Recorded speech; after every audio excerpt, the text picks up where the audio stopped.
Inilah Injil suci menurut Matius. Dalam khotbah di bukit, Yesus bersabda kepada murid-muridnya, "Hati-hatilah, jangan sampai melakukan kewajiban agamamu di hadapan orang supaya dilihat.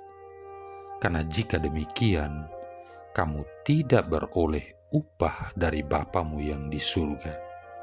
Jadi, apabila engkau memberi sedekah, janganlah engkau mencanangkan hal itu seperti yang dilakukan orang munafik di rumah-rumah ibadat dan di lorong-lorong supaya dipuji orang.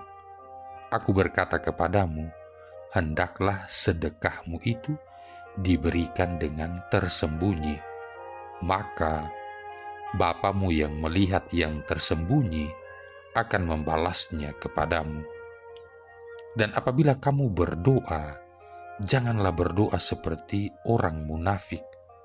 Mereka suka mengucapkan doanya dengan berdiri di rumah-rumah ibadat dan pada tikungan-tikungan jalan raya, supaya mereka dilihat orang. Aku berkata kepadamu, mereka sudah mendapat upahnya. Tetapi jika engkau berdoa, masuklah ke dalam kamarmu, tutuplah pintumu, dan berdoalah kepada Bapamu yang ada di tempat tersembunyi. Maka Bapamu yang melihat yang tersembunyi akan membalasnya kepadamu. Dan apabila kamu berpuasa, janganlah muram mukamu seperti orang munafik. Mereka mengubah air mukanya supaya orang melihat bahwa mereka sedang berpuasa. Aku berkata kepadamu, mereka sudah mendapat upahnya. Tetapi apabila engkau berpuasa, minyakilah kepalamu dan cucilah mukamu, supaya jangan dilihat orang bahwa engkau sedang berpuasa, melainkan hanya oleh Bapamu yang ada di tempat tersembunyi. Maka Bapamu yang melihat yang tersembunyi akan membalasnya kepadamu." Demikianlah sabda Tuhan.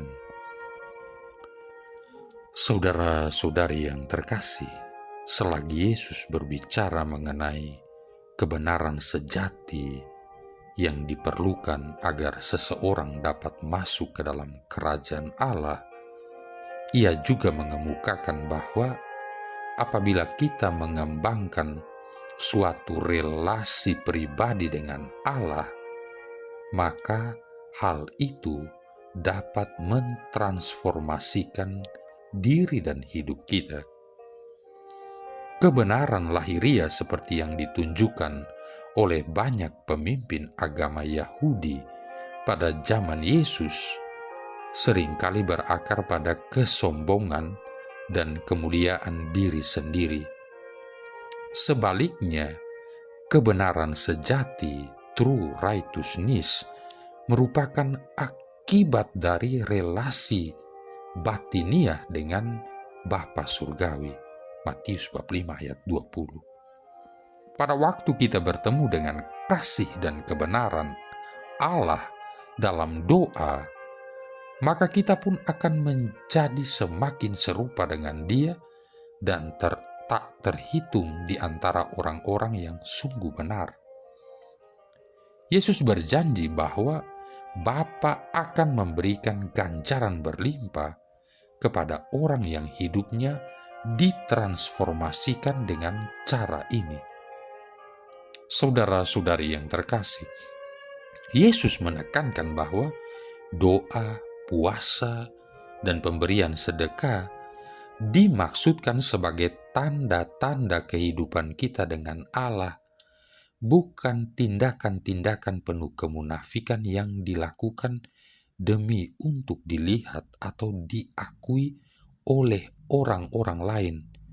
Tindakan-tindakan benar yang diinspirasikan oleh kasih kepada Allah barangkali tidak pernah akan terlihat oleh dunia, dan pribadi-pribadi yang sungguh benar tidak memegang sebuah daftar perbuatan-perbuatan baik mereka, lalu mengumumkan perbuatan-perbuatan baik itu kepada setiap orang yang ditemui.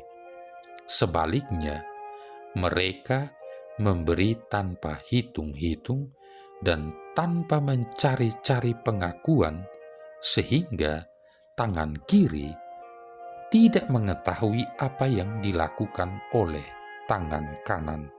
Matius bab 6 ayat 3. Saudara-saudari yang terkasih, pada zaman dahulu ada orang yang begitu suci hingga para malaikat pun bergembira melihatnya.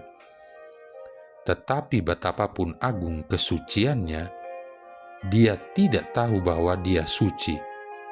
Dia hanya bisa menjalankan tugas kecil, memancarkan kebaikan seperti bunga, tanpa sadar menyebarkan keharumannya. Ia selalu melupakan masa silam orang-orang di sekitarnya dan memandang mereka seperti adanya sekarang, dan ia tidak pernah memandang ke belakang penampilan pribadi orang lain sampai ke inti-inti keberadaan mereka. Karena itu, ia mencintai dan mengampuni setiap orang. Pada suatu hari, malaikat berkata kepadanya, "Aku diutus oleh Tuhan kepadamu. Mintalah apa yang kamu inginkan, dan itu akan diberikan kepadamu." Lalu kata malaikat lagi kepadanya, "Apakah engkau ingin karunia penyembuhan?" Jawab orang itu, "Tidak, aku ingin Tuhan sendiri yang melakukan penyembuhan." Lalu kata malaikat lagi kepadanya, "Apa kamu ingin mengembalikan orang berdosa kembali ke jalan yang benar?" Jawab orang itu, "Tidak, saya bukan orang yang bertugas untuk menyentuh hati manusia. Itu pekerjaan para malaikat." Tanya malaikat lagi, "Maukah kamu menjadi teladan keutamaan hingga orang jadi tertarik untuk meniru kamu?" Jawab orang itu, "Tidak, sebab itu akan lebih menempatkan aku di pusat perhatian." "Lalu kamu ingin apa?" tanya malaikat lagi kepadanya. Lalu orang itu menjawab, "Rahmat Tuhan, ya, hanya rahmat Tuhan. Mempunyai itu, aku memiliki segala yang kuinginkan." Jawab malaikat, "Tidak, kamu harus meminta suatu mujizat, atau itu akan dipaksakan kepadamu." Lalu jawab orang itu, "Jika demikian, aku minta ini. Biarkanlah terjadi kebaikan dengan perantaraanku tanpa aku sadari akan hal itu." Maka diputuskan bahwa bayangan orang itu diberi kekuatan untuk menyembuhkan.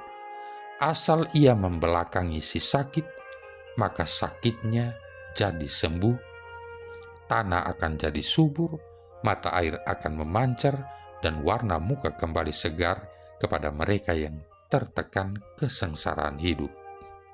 Namun, orang yang mengalami kebaikan dari orang suci itu tidak tahu apa-apa, karena perhatian orang dipusatkan pada bayangan hingga mereka lupa akan orangnya, dan keinginannya agar kebaikan terjadi dengan perantaraannya tanpa ada yang mengingat siapakah dia sungguh-sungguh terjadi.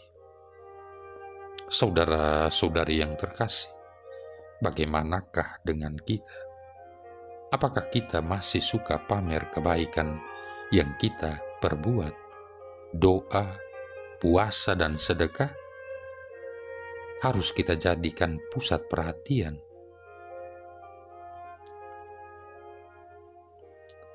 Marilah berdoa. Allah Bapa yang Maha Murah, ajarilah kami menaruh belas kasih kepada sesama, sebagaimana Engkau telah menaruh belas kasih kepada kami. Semoga kami dengan tulus ikhlas mendermakan apa yang kami terima berkat kemurahan hati-Mu, ya Allah dan Bapa kami, dengan pengantaran Yesus Kristus Putramu Tuhan kami, yang bersama dengan Dikau dalam persatuan Roh Kudus hidup dan berkuasa, satu Allah sepanjang segala masa. Tuhan memberkati kita sekalian, Bapa, Putra, dan Roh Kudus.